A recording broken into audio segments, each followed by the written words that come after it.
The Adventures of Susan and Rich, presents In Our Time, by Ernest Hemingway. This complete and unabridged audiobook was produced from the original 1924 edition. It is read to you by Martin Campbell.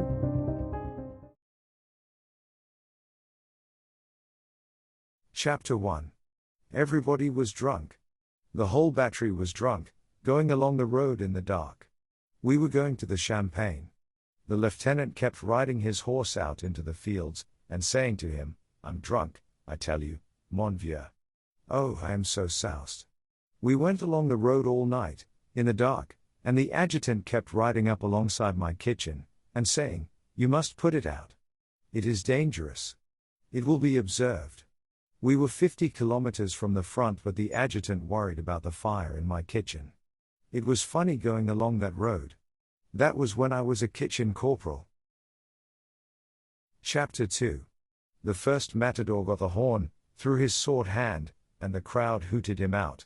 The second Matador slipped, and the bull caught him through the belly, and he hung onto the horn with one hand, and held the other tight against the place, and the bull rammed him, wham against the wall, and the horn came out, and he lay in the sand, and then got up like crazy drunk, and tried to slug the men carrying him away, and yelled for his sword, but he fainted. The kid came out and had to kill 5 bulls because you can't have more than 3 matadors, and the last bull, he was so tired, he couldn't get the sword in. He couldn't hardly lift his arm. He tried 5 times, and the crowd was quiet because it was a good bull, and it looked like him or the bull, and then he finally made it. He sat down in the sand, and puked, and they held a cape over him while the crowd hollered, and threw things down into the bull ring. Chapter 3. Minarets stuck up in the rain, out of Adrianople, across the mud flats. The carts were jammed for 30 miles along the Karagach road. Water buffalo and cattle were hauling carts through the mud. No end, and no beginning. Just carts loaded with everything they owned. The old men and women, soaked through, walked along keeping the cattle moving. The Maritsa was running yellow, almost up to the bridge. Carts were jammed solid on the bridge, with camels bobbing along through them. Greek cavalry herded along the procession. Women and kids were in the carts crouched with mattresses, mirrors, sewing machines, bundles.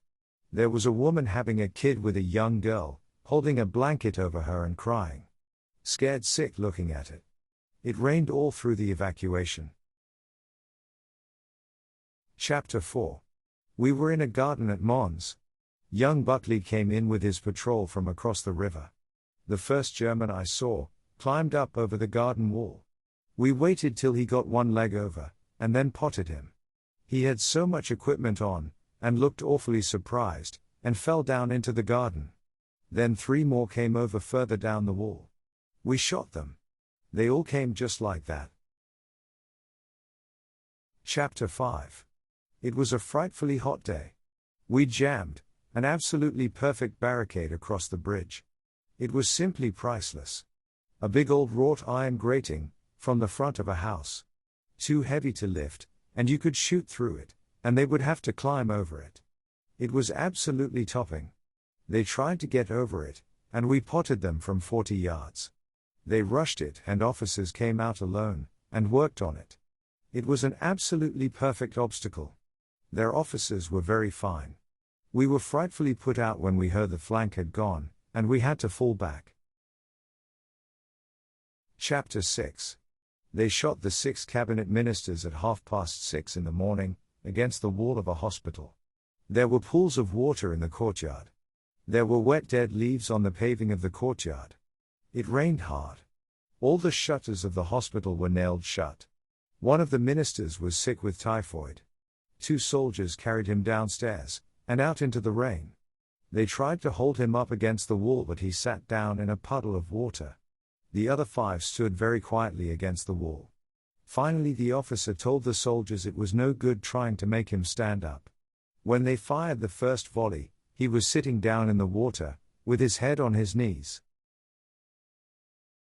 Chapter 7. Nick sat against the wall of the church, where they had dragged him to be clear of machine gun fire in the street. Both legs stuck out awkwardly. He had been hit in the spine. His face was sweaty and dirty. The sun shone on his face. The day was very hot. Rinaldi, ig-bagged, his equipment sprawling, lay face downward against the wall. Nick looked straight ahead brilliantly. The pink wall of the house opposite had fallen out from the roof, and an iron bedstead hung twisted toward the street. 2 Austrian dead lay in the rubble in the shade of the house. Up the street were other dead. Things were getting forward in the town. It was going well. Stretcher bearers would be along any time, now. Nick turned his head carefully, and looked down at Rinaldi. Center Rinaldi. Center. You and me, we've made a separate peace. Rinaldi lay still in the sun, breathing with difficulty. Not patriots. Nick turned his head carefully away, smiling sweatily. Rinaldi was a disappointing audience. Chapter 8. While the bombardment was knocking the trench to pieces at Fossalta, he lay very flat, and sweated, and prayed, "Oh Jesus Christ, get me out of here. Dear Jesus, please get me out. Christ, please, please, please, Christ. If you'll only keep me from getting killed, I'll do anything you say. I believe in you, and I'll tell everyone in the world that you are the only thing that matters. Please, please, dear Jesus." The shelling moved further up the line. We went to work on the trench, and in the morning, the sun came up, and the day was hot, and muggy, and cheerful, and quiet. The next night, back at Mesta, he did not tell the girl he went upstairs with at the Villa Rossa about Jesus. And he never told anybody. Chapter 9. At 2 o'clock in the morning, 2 Hungarians got into a cigar store at 15th Street and Grand Avenue. Drevitz and Boyle drove up from the 15th Street police station, in a Ford. The Hungarians were backing their wagon out of an alley. Boyle shot one off the seat of the wagon, and one out of the wagon box. Drevitz got frightened when he found they were both dead. "Hell, Jimmy," he said, "you oughtn't to have done it. There's liable to be a hell of a lot of trouble." "They're crooks, ain't they?" said Boyle. "They're wops, ain't they? Who the hell is going to make any trouble?" "That's all right maybe this time," said Drevitz, "but how did you know they were wops, when you bumped them?" "Wops," said Boyle, "I can tell wops a mile off." Chapter 10. One hot evening in Milan they carried him up onto the roof, and he could look out over the top of the town. There were chimney swifts in the sky. After a while, it got dark, and the searchlights came out. The others went down and took the bottles with them. He and Ag could hear them below on the balcony. Ag sat on the bed. She was cool, and fresh in the hot night. Ag stayed on night duty for 3 months. They were glad to let her.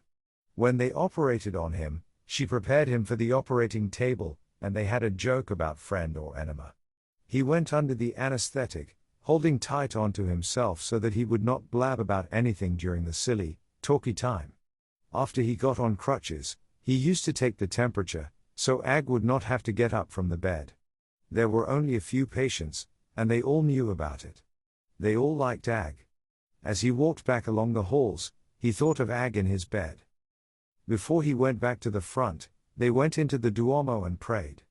It was dim, and quiet, and there were other people praying. They wanted to get married, but there was not enough time for the banns, and neither of them had birth certificates. They felt as though they were married, but they wanted everyone to know about it, and to make it so they could not lose it. Ag wrote him many letters that he never got until after the armistice. 15 came in a bunch, and he sorted them by the dates, and read them all straight through. They were about the hospital, and how much she loved him, and how it was impossible to get along without him, and how terrible it was missing him at night. After the armistice they agreed he should go home to get a job, so they might be married. Ag would not come home until he had a good job, and could come to New York to meet her. It was understood he would not drink, and he did not want to see his friends or anyone in the States. Only to get a job, and be married. On the train from Padova to Milan they quarreled about her not being willing to come home at once. When they had to say goodbye in the station at Padova, they kissed goodbye, but were not finished with the quarrel. He felt sick about saying goodbye like that. He went to America on a boat from Genoa. Ag went back to Torre di Morsta to open a hospital. It was lonely, and rainy there, and there was a battalion of Arditi quartered in the town. Living in the muddy, Rainy town in the winter. The major of the battalion made love to Ag, and she had never known Italians before, and finally wrote a letter to the States that theirs had been only a boy and girl affair. She was sorry, and she knew he would probably not be able to understand, but might someday forgive her, and be grateful to her, and she expected, absolutely unexpectedly, to be married in the spring. She loved him as always, but she realized now it was only a boy and girl love. She hoped he would have a great career, and believed in him absolutely. She knew it was for the best. The major did not marry her in the spring, or any other time. Ag never got an answer to her letter to Chicago about it. A short time after, he contracted gonorrhea from a salesgirl from the fair, riding in a taxicab through Lincoln Park. Chapter 11. In 1919, he was traveling on the railroads, in Italy, carrying a square of oilcloth from the headquarters of the party, written in indelible pencil, and saying here was a comrade who had suffered very much under the whites, in Budapest, and requesting comrades to aid him in any way. He used this instead of a ticket. He was very shy, and quite young, and the train men passed him on from one crew to another. He had no money, and they fed him behind the counter in railway eating houses. He was delighted with Italy. It was a beautiful country, he said. The people were all kind. He had been in many towns, walked much, and seen many pictures. Giotto, Masaccio, and Piero della Francesca, he bought reproductions of, and carried them wrapped in a copy of Avanti. Mantegna he did not like. He reported at Bologna, and I took him with me up into the Romagna, where it was necessary, I go to see a man. We had a good trip together. It was early September, and the country was pleasant. He was a Magyar, a very nice boy, and very shy. Horthy's men had done some bad things to him. He talked about it a little. In spite of Italy, he believed altogether in the world revolution. But how is the movement going in Italy? He asked. Very badly, I said. But it will go better, he said. You have everything here. It is the one country that everyone is sure of. It will be the starting point of everything. At Bologna he said goodbye to us, to go on the train to Milano, and then to Aosta to walk over the pass into Switzerland. I spoke to him about the Mantegnas in Milano. No, he said, very shyly, he did not like Mantegna. I wrote out for him where to eat in Milano, and the addresses of comrades. He thanked me very much, but his mind was already looking forward to walking over the pass. He was very eager to walk over the pass while the weather held good. The last I heard of him, the Swiss had him in jail near Sion. Chapter 12. They whacked the white horse on the legs, and he kneed himself up. The picador twisted the stirrups straight, and pulled, and hauled up into the saddle. The horse's entrails hung down in a blue bunch, and swung backward, and forward, as he began to canter, the monos whacking him on the back of his legs with the rods. He cantered jerkily along the barrera. He stopped stiff, and one of the monos held his bridle, and walked him forward. The picador kicked in his spurs, leaned forward, and shook his lance at the bull. Blood pumped regularly from between the horse's front legs. He was nervously wobbly. The bull could not make up his mind to charge. Chapter 13. The crowd shouted all the time, and threw pieces of bread down into the ring, then cushions, and leather wine bottles, keeping up whistling and yelling. Finally, the bull was too tired from so much bad sticking, and folded his knees, and lay down, and one of the quadrilla leaned out over his neck, and killed him with the puntillo. The crowd came over the barrera, and around the torero, and two men grabbed him, and held him, and someone cut off his pigtail, and was waving it, and a kid grabbed it, and ran away with it. Afterwards, I saw him at the cafe. He was very short, with a brown face, and quite drunk, and he said after all it has happened before like that. I am not really a good bullfighter. Chapter 14. If it happened right down close in front of you, you could see Vigolta snarl at the bull, and curse him, and when the bull charged, he swung back firmly, like an oak, when the wind hits it, his legs tight together, the muleta trailing, and the sword, following the curve behind. Then he cursed the bull, flopped the muleta at him, and swung back from the charge, his feet firm, the muleta curving, and each swing, the crowd roaring. When he started to kill, it was all in the same rush. The bull looking at him straight in front, hating. He drew out the sword from the folds of the muleta, and sighted with the same movement, and called to the bull, Toro. Toro. And the bull charged, and Vigolta charged, and just for a moment they became one. Vigolta became one with the bull, and then it was over. Vigolta standing straight, and the red kilt of the sword sticking out dully between the bull's shoulders. Vigolta, his hand up at the crowd, and the bull roaring blood, looking straight at Vigolta, and his legs caving. Chapter 15. I heard the drums coming down the street, and then the fifes, and the pipes, and then they came around the corner, all dancing. The street full of them. Mayra saw him, and then, I saw him. When they stopped the music for the crouch, he hunched down in the street with them all, and when they started it again, he jumped up, and went dancing down the street with them. He was drunk all right. You go down after him, said Mayra, he hates me. So I went down and caught up with them, and grabbed him while he was crouched down, waiting for the music to break loose, and said, come on Luis. For Christ's sake, you've got bulls this afternoon. He didn't listen to me, he was listening so hard for the music to start. I said, don't be a damn fool Luis. Come on back to the hotel. Then the music started up again, and he jumped up, and twisted away from me, and started dancing. I grabbed his arm, and he pulled loose, and said, oh leave me alone. You're not my father. I went back to the hotel, and Mayra was on the balcony looking out to see if I'd be bringing him back. He went inside when he saw me, and came downstairs disgusted. Well, I said, after all he's just an ignorant Mexican savage. Yes, Mayra said, and who will kill his bulls after he gets a cogida? We, I suppose, I said. Yes, we, said Mayra. We kills the savages' bulls, and the drunkards' bulls, and the riau dancers' bulls. Yes. We kill them. We kill them all right. Yes. Yes. Yes. Chapter 16. Mayra lay still, his head on his arms, his face in the sand. He felt warm, and sticky from the bleeding. Each time he felt the horn coming. Sometimes the bull only bumped him with his head. Once the horn went all the way through him, and he felt it go into the sand. Someone had the bull by the tail. They were swearing at him, and flopping the cape in his face. Then the bull was gone. Some men picked Mayra up, and started to run with him toward the barriers through the gate, out the passageway, around under the grandstand, to the infirmary. They laid Mayra down on a cot, and one of the men went out for the doctor. The others stood around. The doctor came running from the corral, where he had been sewing up picador horses. He had to stop, and wash his hands. There was a great shouting going on in the grandstand overhead. Mayra wanted to say something, and found he could not talk. Mayra felt everything getting larger, and then smaller, and smaller.